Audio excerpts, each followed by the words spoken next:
কি বললি? এই এই কুত্তার বাচ্চা, এই তুই কি বললি? তুই কি বললি? এই তুই কি বললি? এই এই এই কুত্তার বাচ্চা, কুত্তার বাচ্চা হয়ে গেছে। কেমন করে ইতিহাস ছবিটি হলো? ইতিহাস ছবিটি হওয়ার কথা ছিল না। হঠাৎ করেই ইতিহাস তৈরি শুরু হলো। হঠাৎ করে কাজী মারুফ ছাত্র জীবন থেকে চলচ্চিত্রের নায়ক হয়ে গেল।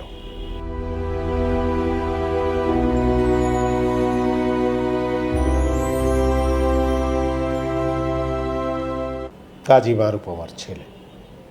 শুনলে অবাক হবেন, মান্নারই ঘটনা। মান্নাকে নিয়ে যখন আমি লাস্ট ছবিটি করছিলাম মিনিস্টার, সেই ছবির শেষ দৃশ্যের শুটিং চলছিল। সেদিন আমি সব বুঝিয়ে দিয়ে জরুরি কাজ ছিল, চলে গিয়েছিলাম। তো মান্না খুব লেট করছিল, শুটিংয়ে একটু সময় নিচ্ছিল, গল্প করছিল সাংবাদিকদের সাথে। তখন আমার একজন অ্যাসিস্ট্যান্ট বললেন যে রাত অনেক হয়ে যাচ্ছে, শুটিংটা তো আজকেই শেষ করতে হবে। মান্না ভাই, আঙ্কেল তো বাইরে, তো ক্যামেরাম্যানকে বলে গেছে এই শটগুলো নিতে, আপনি একটু শটগুলো দিয়ে দেন, গল্প পরে করেন। মান্না তখন, ওই ছেলেটি জীবিত নেই, অ্যাসিস্ট্যান্ট আমার, সে তাকে বলেছিল আমি রং মাখি বলেই তোরা এখনো ভাত খাচ্ছিস, আমি মুখে রং মাখি বলেই তোর ওস্তাদও টিকে আছে, আমি যদি রং না মাখি তাহলে তোর ওস্তাদও থাকবে না। কথাটা হাসতে হাসতে বলেছিল কি সিরিয়াসলি বলেছিল সেটা আমি জানতাম না। আমার সেই অ্যাসিস্ট্যান্টের নামটি ছিল হাসিব। হাসিব এই কথাটি শুনে পেটের মধ্যে হজম করে রেখেছিল ওই ছবিটির সেন্সর প্রিন্ট হওয়ার পর্যন্ত। সেন্সর প্রিন্ট হয়ে যাওয়ার পরে যখন ওই ছবিটি রিলিজ হলো মিনিস্টার, তখন হাসিব একদিন আমাকে বলছিল যে মান্নাকে নিয়ে আর ছবি করেন না। ভাবলাম কেন, কি হয়েছে?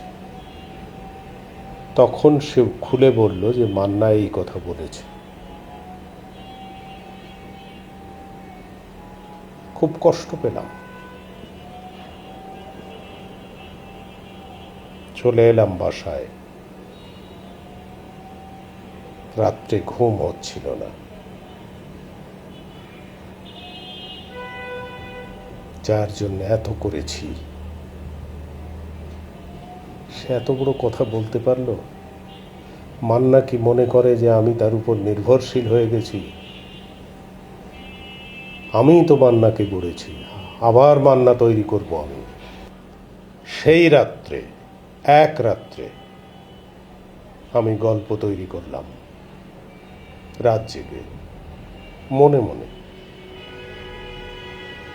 গল্প তৈরি করে যখন গল্পটির শেষ পর্যায়ে পৌঁছালাম, তখন আমি আমার ছেলের রুমে গেলাম। সে তখন গভীর ঘুমে আচ্ছন্ন।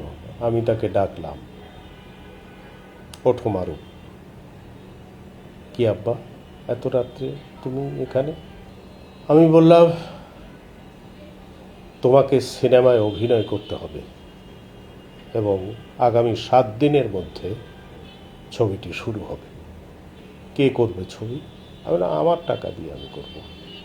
কি বলো, তুমি পাগলামি করতেছো? তুমি কি কোনো দুঃস্বপ্ন দেখে উঠে এসেছো? আমি তো জীবনে কোনো দিন সিনেমার নায়ক হওয়ার কথা ভাবিনি, সিনেমায় অভিনয় করব, সিনেমার সাথে জড়িত হব, এসব ভাবিনি আব্বা। আমি বললাম ভাবতে হবে, আমার প্রয়োজনে, আমার জিদ, আমি খুব কষ্ট পেয়েছি, এই কারণে উঠে এসেছি। এই কারণে সারা রাত আমি ঘুমাতে পারিনি।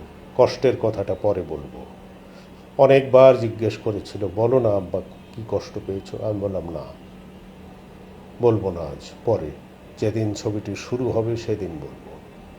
পরের দিন খাবার টেবিলে ছেলেটি তার মাকে, মানে আমার ছেলেটি তার মাকে বলছিল, আব্বা কি পাগলামি শুরু করেছে, আমাকে নাকি সিনেমায় অভিনয় করতে হবে।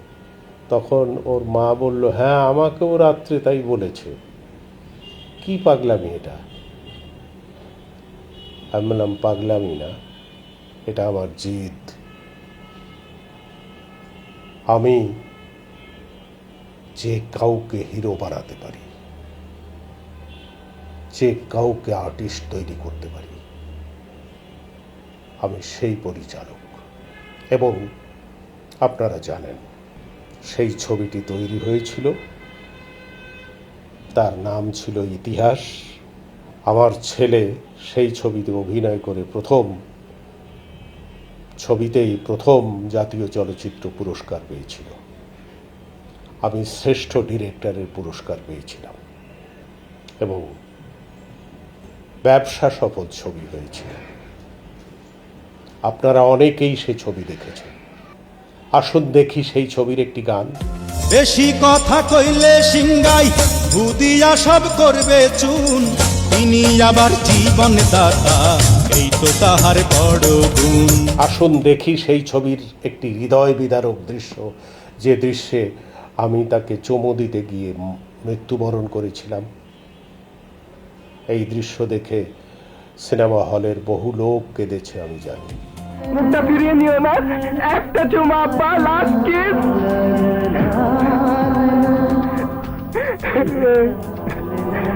আব্বা একটা চুমা দাও।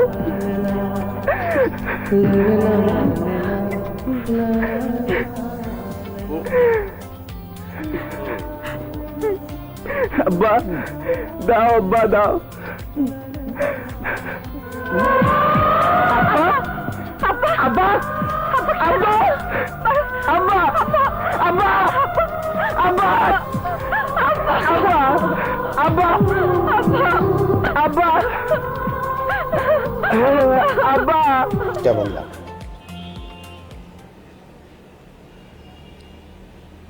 যদি ভালো লেগে থাকে লাইক দেবেন, কমেন্টস থাকলে কমেন্ট করবেন।